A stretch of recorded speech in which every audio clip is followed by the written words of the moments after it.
Alright guys, we're going to do a fuel consumption run, and we're going to run starting from Lanchang. We're going to go back to around KL. Let's see how far we can go before the cameras run out of battery.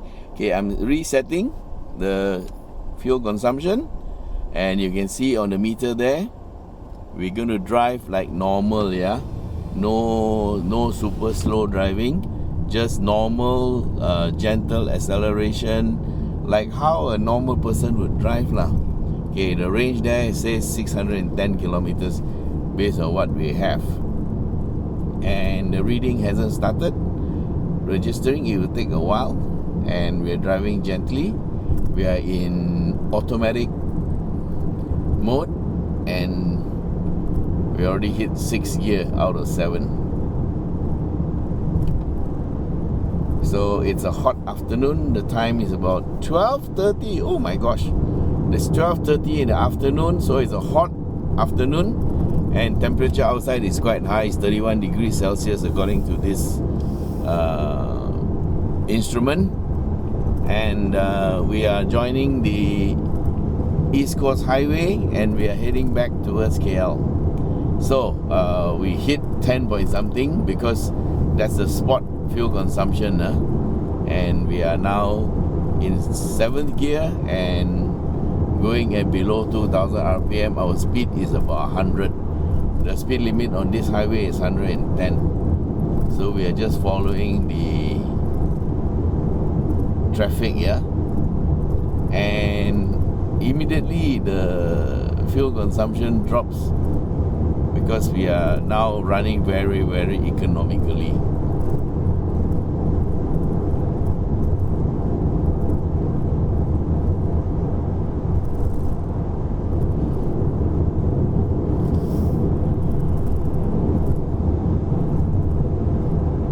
So since start, we are now at the number 7 liters per 100.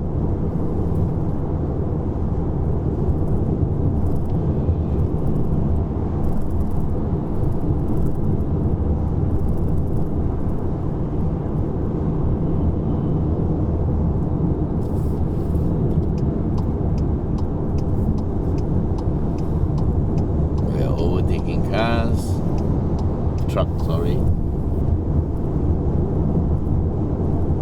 So we have traveled 3 kilometers. Our average speed is 80, and our fuel consumption is 6.2. Okay, status report we've got for 7 kilometers. The fuel consumption has improved to 6.7, and it's still improving. Ooh, sorry, the speed went a bit high going downhill. This car just drives itself. Okay, so we slow the speed down to 110 or 105, and it drops to 6.3. So maybe we won't do the full distance, yeah. Maybe do about half distance and see what we can get. 6.3, 6.2, still dropping. Okay, mind you, we are driving with aircon on, yeah. Temperature is set at 20 degrees for myself. Blower speed 123, yeah, and we're going at 100, a little bit under 100 kilometers per hour. It's 31.5 degrees Celsius outside, and we're on the highway, of course. So for some of you who ask me to do in the city, it's very difficult because you can never get consistent results. On a different day, on a different car, or even on the same car, you get different readings because of different traffic conditions. So there is no way we can do a meaningful fuel consumption test. So the only meaningful fuel consumption test we can do is on the highway by going at a consistent speed. And what we are doing is we're going at speeds that normal people would drive on the highway. Okay, so we're going at 100, and a lot of people drive at this speed, and we do overtake cars when we are doing this. So this is an indication of the type of fuel consumption you will get. It's not a hard and fast, and it's not what you call empirical fact, but it's just an indication. Yeah, considering that we are using the meters that are with the car, and whether the meter is optimistic or not, we don't know, but it's just an indication for you to know.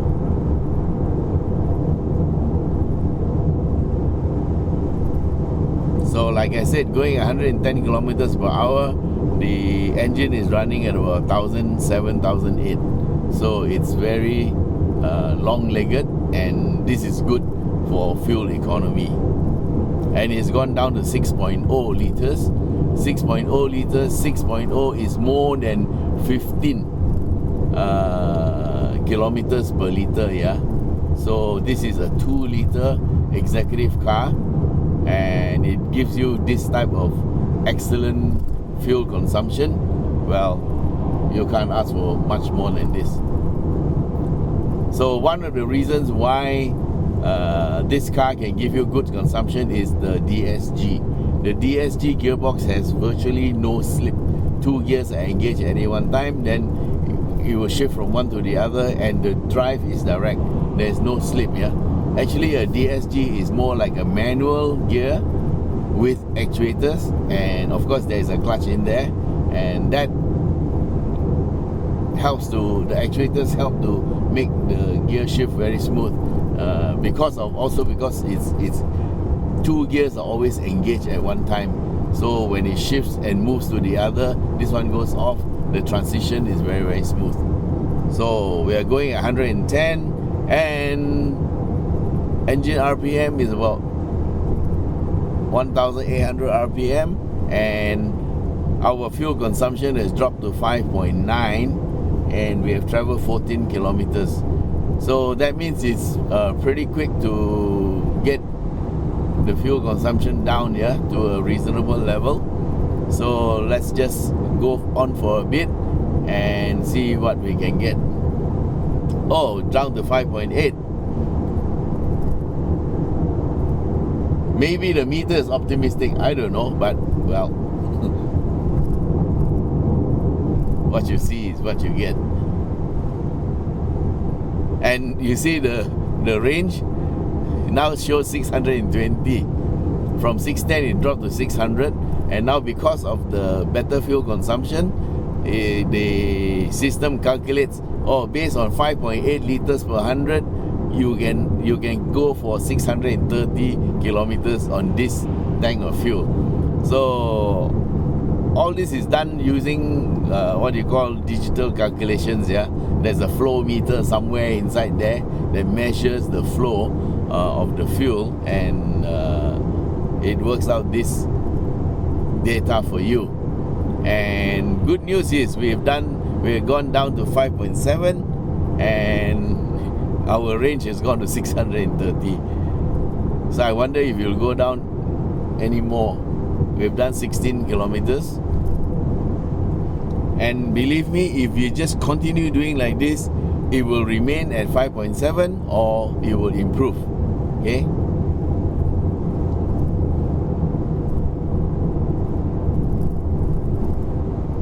see, at 100, a little bit over 100 kilometers per hour, we are coming out to overtake cars. Oh, sorry, that's a truck. That's an oil tanker. Yeah, they're carrying palm oil.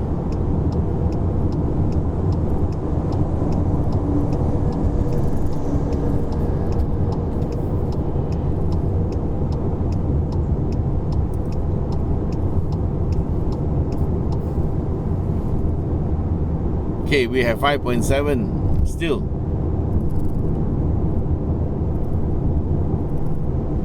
We've done 18 kilometers from start. Of course, the road has been reasonably level, yeah, and reasonably straight, so we haven't had to brake or anything like that. So that is what you call ideal condition. There was a bit of uphill, and now we're going downhill, so maybe there's a little bit of give and take there. So now we know that the distance from Lanchang to the end of highway toll is 19 kilometers. Maybe 20. A little bit under 20. Okay, we are taking the toll, and of course slowing down will also cost a bit of fuel when you accelerate. And voila, we see 5.6. Okay, that was toll, and we are now restarting, but I'm just doing gentle acceleration, yeah, like how normal people will drive. They drive like this. See, we are overtaking the Wajah in the front. Okay, so we have 7th gear already at 80 kilometers per hour. Pull over to the left. We have 5.6 liters per 100. I wonder what is the stated fuel consumption, because I didn't check.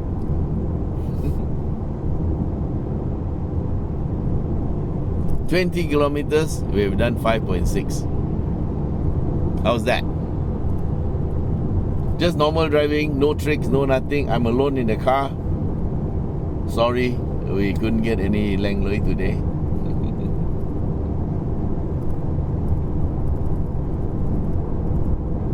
Okay, we are on this part of the road, and the speed limit here is about 90, I think. I'm not sure. Let's just see. Yes, the speed limit here is 90. Feeling sleepy. Yeah, we are about 90 or 95. 94, okay. Just check. Camera still recording. Yes, camera still recording. Oops, 95 kilometers per hour. Slow down. But I'm just following the flow of the traffic.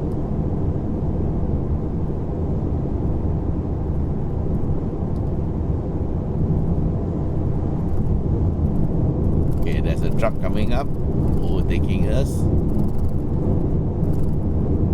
And we're still at 5.6.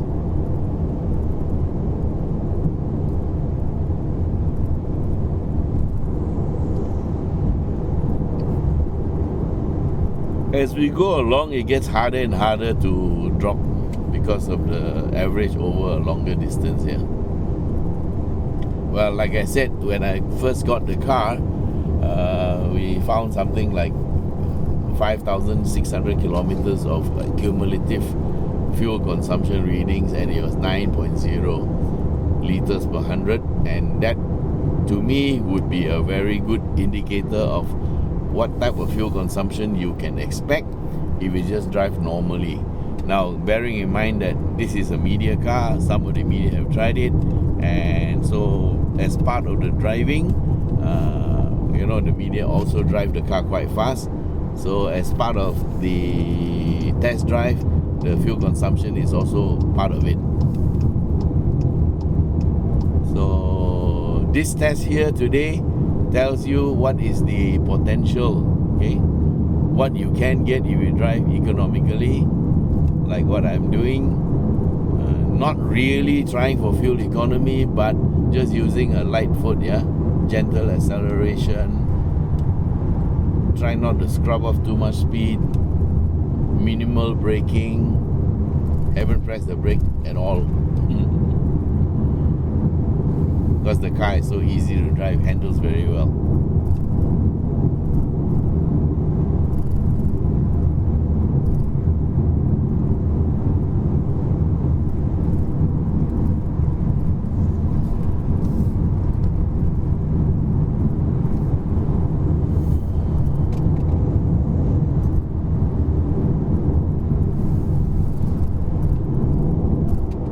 Sorry, you gotta slow down a bit.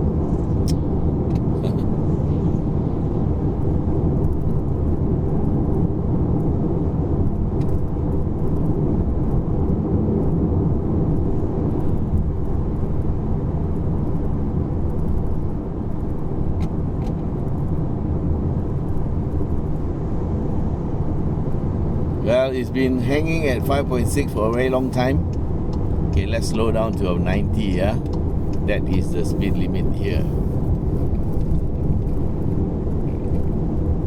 going at 91.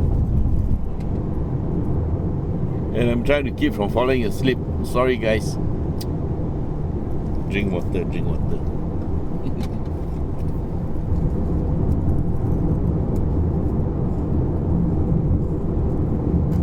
Tough job, man.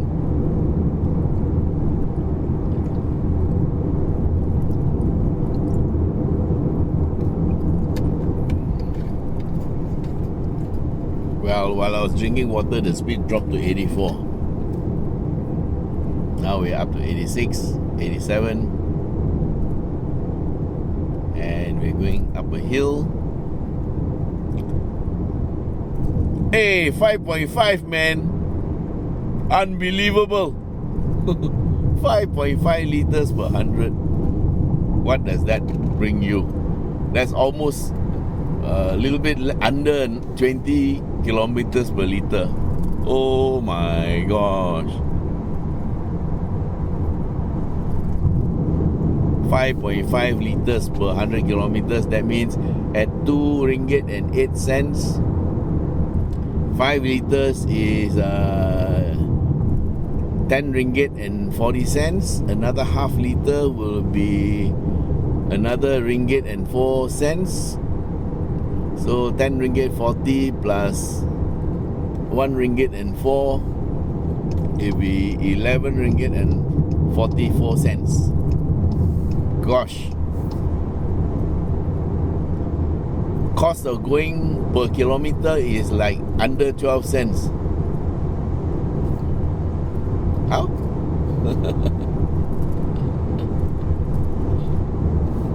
$5.5. Okay, I'm duty bound to continue for a while to see whether it can get better than 5.5. I know how not to get it better. Increase speed. Yeah, but I have to keep it at 90. Okay. If I drive faster, the fuel consumption won't improve.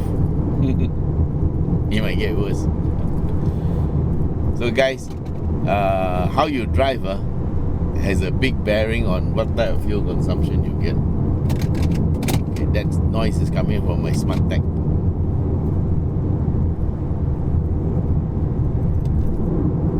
See, the range has improved to 650. So by driving like this, I have potentially increased the fuel range by 40 kilometers. Yeah, from 610 it dropped to 600. Now it's up to 650. Fantastic.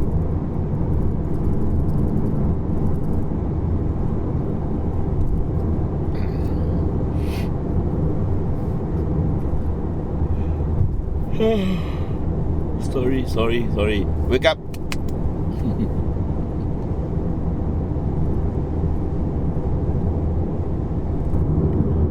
Okay, I'm just doing my job to test so that you all have an idea what the car can do, yeah? Well, so far the test has been very good. We have no complaints. I have no complaints.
Okay guys, we have gone 33 kilometers.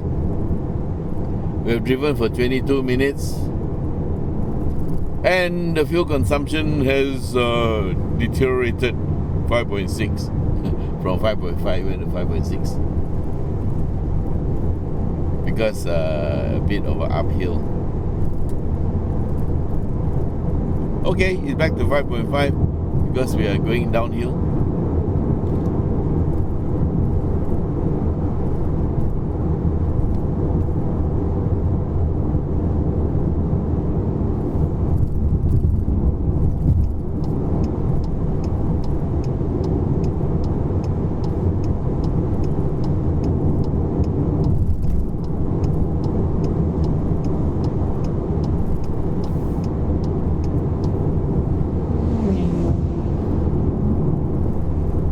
Okay, we will do another 15 kilometers to go to 50 kilometers, yeah? I think that is a fair enough distance for you to judge what is the fuel consumption. Anyway, up to 35 kilometers, we've got 5.5. It dropped down to 5.6 momentarily, but it came back to 5.5, and we are still driving at between 90 to 100. Which is a decent speed. So guys, bear with us for 15 kilometers more, and we will close off at 50 kilometers test drive, yeah?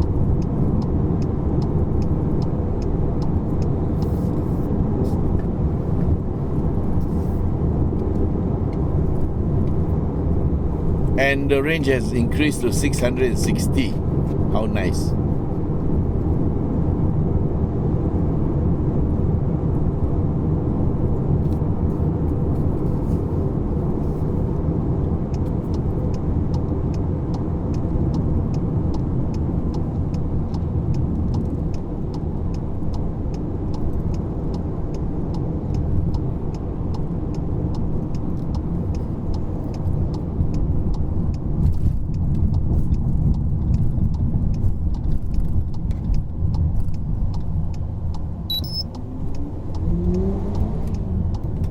Okay, we are safely past the toll, and it's dropped to 5.4. Oh no!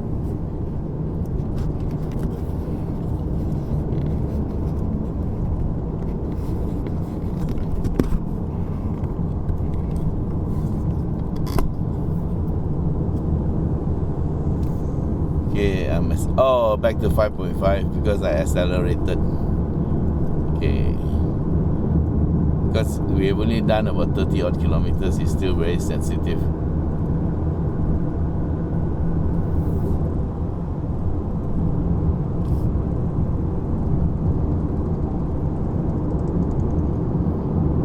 I had to go a bit faster because I didn't want to be in his blind spot. He may not know I'm there. So I went a bit faster so that I can get in front of him and he knows that I'm there. If you drive continuously in somebody's blind spot, he may not see you, and then he may forget you are there, and then if he makes a sudden turn, he might end up collecting you. Okay, fuel consumption back to 5.6 because we're going a bit faster. So what shall we do? Let's just keep it at a sane speed because we are going to overtake this truck, and after we overtake the truck we will move back in. Okay, back to 5.5. Okay lah, 5.4 is just like wishful thinking, yeah, and 0.1 of a liter over 100 kilometers is not going to make a lot of difference to the calculation. Okay, that's 40 kilometers. I think enough already lah. Alright guys, I'm going to stop here at 40 kilometers because this is really, really boring. And here's the final report. We got 5.5 liters per 100 kilometers. That works out to about 11 point something cents, yeah, per kilometer, which is very, very reasonable. And of course you have to drive like this lah normally, yeah. Okay, if you drive like what I normally do, you will get something like 9 point something, which is what I got earlier. Okay guys, here's the final wrap up on this car. This is the Volkswagen Passat 2.0 TSI Elegance. This is the latest edition, and it comes with reduced horsepower, 190 PS, and reduced torque, 320 Newton meters. But that's enough, and it seems like this engine is tuned to be a better all-rounder. Okay, it gives you good power, but also gives you good fuel economy. So for a guy who wants a good family sedan or executive sedan and still wants to keep his fuel bills sane, yeah, this would be something to consider, because we've got 5.5 liters per 100 kilometers. And normal driving, if you drive fast, you might get between 8 to 9, which is also quite reasonable. Now, in terms of price, is 187 retail price. On the road without insurance is 189, and you pay a bit of insurance. It's just a little bit under 200, and it's in the same ballpark of car as the Toyota Camry and also the Honda Accord. So these are the three cars that people who will be buying a car like this will consider. Yeah, of course there's also the CBUs, the more expensive cars, and the other German brands, which will be another 50,000 or so more. But this is the only Continental car that is priced within reach of the Japanese cars. And given the current scenario, it doesn't seem that bad a buy now. Yeah, you can have a Continental car instead of a Japanese. But of course, each of the brands has got its own brand values, and the final decision is up to you. So as far as I'm concerned, I'm quite happy with this car, and the fuel consumption went to 4.4. Okay, we've done 44 kilometers, 5.4 liters per 100. Okay, I don't want to do any more. It may drop to 5.3, then I have to do some more. Okay, but anyway, between 5 to 6 liters per 100 is pretty good. So enough is enough. So I hope you liked our video, and if you like it, please share, and also subscribe. If you haven't subscribed, just press the bell and the system will do the rest. Okay guys, thanks for watching, thanks for being with me for so long, and bye bye.